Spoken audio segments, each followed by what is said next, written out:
नमस्कार, the news पर आपका स्वागत है। मैं हूं आपके साथ शिप्रा सैनी। महाराष्ट्र से बड़ी खबर है। राजनीतिक उथल-पुथल का दौर लगातार जारी है। एक तरफ उद्धव ठाकरे के राजनीतिक भविष्य पर संकट के बादल मंडरा रहे हैं, तो वहीं अब संजय राउत की राज्यसभा की सदस्यता पर भी खतरा मंडरा रहा है। और इन सब के बीच अब शिवसेना के विधायक संजय शिरसाट का बड़ा बयान सामने आया है। उन्होंने कहा है कि संजय राउत की जो राज्यसभा की सदस्यता है, उसे अयोग्यता के लिए प्रक्रिया अब उसकी शुरू होगी, यानी अब संजय राउत भी अयोग्य करार दिए जाएंगे। जिस तरीके से ये फैसला चुनाव आयोग ने कर लिया है कि शिवसेना और पार्टी का जो चुनाव चिन्ह है धनुष और बाण, वो अब एकनाथ शिंदे का होगा, यानी एकनाथ शिंदे ही अब शिवसेना के प्रमुख होंगे। और उसके बाद न सिर्फ उद्धव ठाकरे की जो राजनीतिक भविष्य है वो दांव पर लग गया है, बल्कि उद्धव ठाकरे गुट के जो विधायक हैं, जो सांसद हैं, अब वो भी दोहराए पर आकर खड़े हो गए हैं। एकनाथ शिंदे की शिवसेना के व्हिप जारी करने पर अगर विधायक अनुपस्थित रहते हैं तो जाहिर तौर पर वो अयोग्य करार दिए जा सकते हैं और उनकी विधानसभा की सदस्यता भी रद्द हो सकती है। पहले ही जो कई विधायक हैं, सांसद हैं, वो एकनाथ शिंदे के साथ हैं। जो बहुमत का आंकड़ा है वो मुख्यमंत्री एकनाथ शिंदे के पास है, लेकिन जो विधायक फिलहाल उद्धव गुट के साथ हैं, जो सांसद उद्धव गुट के साथ हैं, अब कहीं न कहीं उनकी जो सदस्यता है उस पर भी खतरा मंडरा रहा है। और इन सब के बीच अब शिवसेना यानी एकनाथ शिंदे गुट के जो विधायक हैं संजय शिरसाट, उन्होंने ये पुष्टि की है कि उनकी पार्टी राज्यसभा से संजय राउत की अयोग्यता के लिए प्रक्रिया शुरू करेगी, यानी अब राज्यसभा में जो संजय राउत की सदस्यता है वो भी अब रद्द होने जा रही है, जिस तरीके से चुनाव आयोग की ओर से ये फैसला सुनाया गया है। तो चुनाव आयोग के फैसले के बाद उद्धव ठाकरे गुट के नेता संजय राउत जिस तरीके की बयानबाजी कर रहे हैं, जिस तरीके से वो एकनाथ शिंदे उनकी पार्टी पर तमाम मनगढ़ंत आरोप लगा रहे हैं, इन तमाम आपत्तिजनक बयानों के बीच अब शिवसेना के विधायक संजय शिरसाट ने कहा है कि हमने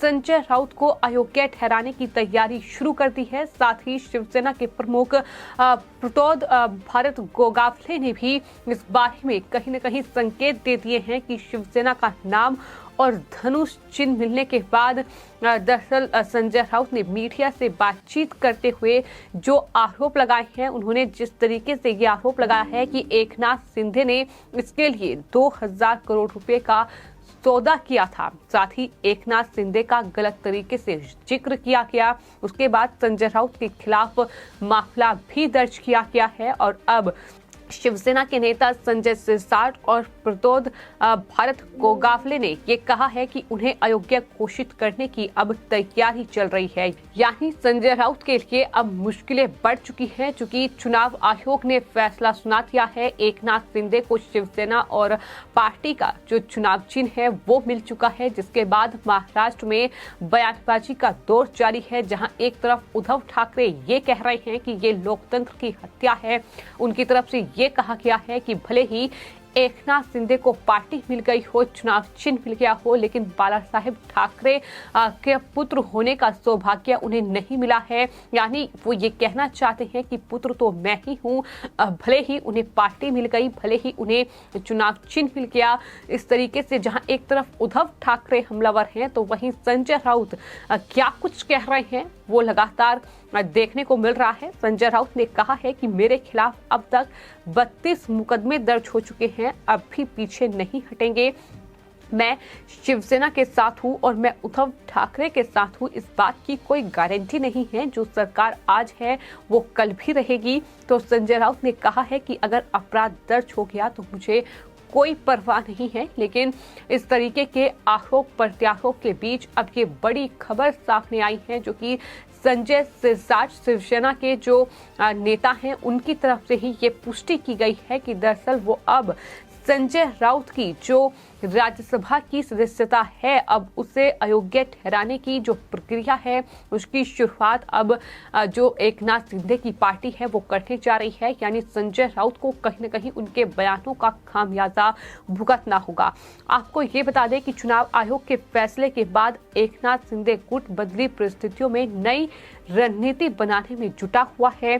शिंदे गुट के नेताओं की ओर से ये साफ संकेत दे दिए गए हैं कि जो विधायक उद्धव ठाकरे के साथ हैं उन्हें शिवसेना में मिलाने की तैयारी की जा रही है। फिर चाहे वो उद्धव गुट के नेता संजय राउत हो जो कि राज्यसभा के सांसद हैं, फिर चाहे वो प्रियंका चतुर्वेदी हो जो कि राज्यसभा की सांसद हैं। और ये उद्धव के लिए जाहिर तौर पर एक और बड़ा झटका होगा, क्योंकि एक झटका पहले ही चुनाव आयोग की ओर से मिल चुका है। उसके बाद अगर राज्यसभा की सदस्यता संजय राउत की खत्म होती है तो ये उद्धव ठाकरे के लिए बहुत बड़ा झटका होगा। और यही वजह है कि ठाकरे को भी इस बात का इल्म है। उनकी तरफ से ये कहा गया है कि अब वो फिर उस जगह पर पहुंच गए हैं जहां 19 जून 1966 में वो थे जब शिवसेना का गठन हुआ। उस वक्त ना शिवसेना का कोई पार्षद था ना कोई विधायक, इसलिए उन्हें फिर से खड़ा होना पड़ेगा। इस बीच शिंदे गुट के सांसद कृपाल तुमाने ने दावा किया है कि उद्धव के 2 सांसद और 10 विधायक जल्द ही उनका साथ छोड़ देंगे। फिलहाल उद्धव के साथ 16 विधायक और 5 सांसद बचे हैं और वो भी अब एक एक करके शिवसेना यानी एकनाथ शिंदे के साथ जाएंगे, क्योंकि उन्हें अपने विधानसभा की सदस्यता या फिर जो उनकी राज्यसभा की सीट है वो बचानी है जाहिर तौर पर। तो ऐसे में उनके पास सिर्फ एक ही विकल्प बचा है कि वो एकनाथ शिंदे यानी शिवसेना के साथ जाकर अपनी जो सदस्यता है या तो उसे बचाएं या फिर दरअसल अयोग्य अगर करा दिए जाते हैं सदस्यता जो है वो खत्म हो जाएगी। और इस तरीके से उद्धव ठाकरे के लिए ये बड़ा झटका होगा। तो कुल मिलाकर उद्धव ठाकरे का राजनीतिक भविष्य जो है वो इस वक्त दांव पर लगा हुआ है। और यही वजह है कि एक तरफ उद्धव गुट की ओर से तमाम तरीके के बयान सामने आ रहे हैं। संजय राउत अब बड़े आरोप जो है वो एकनाथ शिंदे पर लगा रहे हैं। तो एकनाथ शिंदे गुट की ओर से भी शिवसेना की ओर से अब लगातार पलटवार किया जा रहा है। और कुल मिलाकर इस तरीके का जो नजारा है वो फिलहाल महाराष्ट्र में देखने को मिल रहा है, जहां राजनीतिक उथल-पुथल आने वाले वक्त में काफी ज्यादा देखने को मिल सकती है। क्योंकि एक तरफ चुनाव आयोग ने ये बड़ा फैसला सुना दिया है कि शिवसेना और पार्टी जो चिन्ह है धनुष और बाण यानी जो उद्धव ठाकरे की विरासत थी वो उनसे छिन चुकी है। अब उद्धव ठाकरे के पास कुछ भी नहीं बचा है। जो चुनाव आयोग ने उन्हें कुछ दिन पहले पार्टी और चुनाव चिन्ह सौंपा था अब वो भी जाएगा। नया पार्टी और नया चुनाव चिन्ह उन्हें मिलेगा। तो कुल मिलाकर उद्धव ठाकरे फिलहाल कहीं ना कहीं उनके हाथ बिल्कुल खाली हैं। और उन्होंने साफ तौर पर यह कहा है कि ये उनके लिए बहुत मुश्किल वक्त है। जिस तरीके से चुनाव आयोग ने ये बड़ा झटका उद्धव ठाकरे को दिया है जो कि बाला साहेब ठाकरे के पुत्र हैं। और जाहिर तौर पर कुछ दिन पहले तक, कुछ महीने पहले तक वो महाराष्ट्र के मुख्यमंत्री थे। वो न सिर्फ मुख्यमंत्री थे बल्कि शिवसेना के भी प्रमुख थे। लेकिन किस तरीके से पूरी सियासत कहीं ना कहीं महाराष्ट्र की बदली है और एकनाथ शिंदे की बगावत के बाद ये तस्वीर महाराष्ट्र में नजर आई है, जहां उद्धव ठाकरे के लिए ये बड़ा झटका है। साथ ही साथ शिवसेना के सांसद संजय राउत भी कहीं ना कहीं मुश्किल में फंस चुके हैं। इसके अलावा कई जाने माने विधायक और सांसद के लिए भी अब महाराष्ट्र में मुश्किलें बढ़ती नजर आ रही हैं। फिलहाल आपकी इस पूरे मामले पर क्या राय है हमें कमेंट बॉक्स में जरूर लिखें और चैनल को सब्सक्राइब करें। धन्यवाद।